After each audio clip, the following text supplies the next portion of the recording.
In today's video, I'm going to teach you to be able to Figma basics, how to subtract shapes tutorial.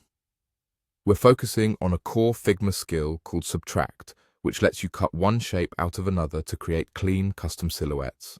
It's a Boolean operation, which means it's non-destructive and you can always tweak it later.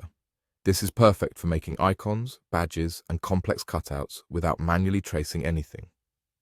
First, open the Figma website in your browser, sign in if you need to, and then open the file or page where you want to work.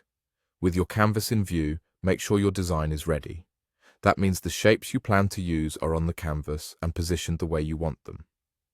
Subtract works best when shapes overlap, because the top shapes will carve into the ones beneath. For demonstration, imagine you have a rectangle and a circle overlapping. That's all you need. If your shapes aren't overlapping yet, drag them so they intersect a bit. The stacking order matters here. The shapes higher in the layer stack will subtract from the shapes below. Now, combine all your shapes in the sense of selecting them together for the operation. You don't need to group them, you just need them highlighted at the same time. Click the first shape, then hold Shift and click the others. You can also drag a selection box around them if that's easier. Visually confirm they're all selected by checking the Layers panel or the bounding boxes on the canvas. With your shapes highlighted, look to the right-hand side of the Figma interface. You'll see the Boolean options, including subtract.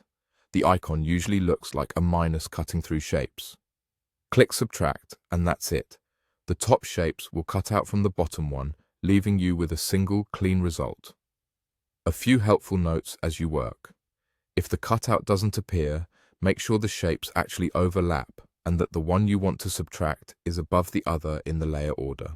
Because this is non-destructive, you can double-click into the resulting Boolean group later to adjust the component shapes, nudge them, or change their size, and the subtraction updates automatically.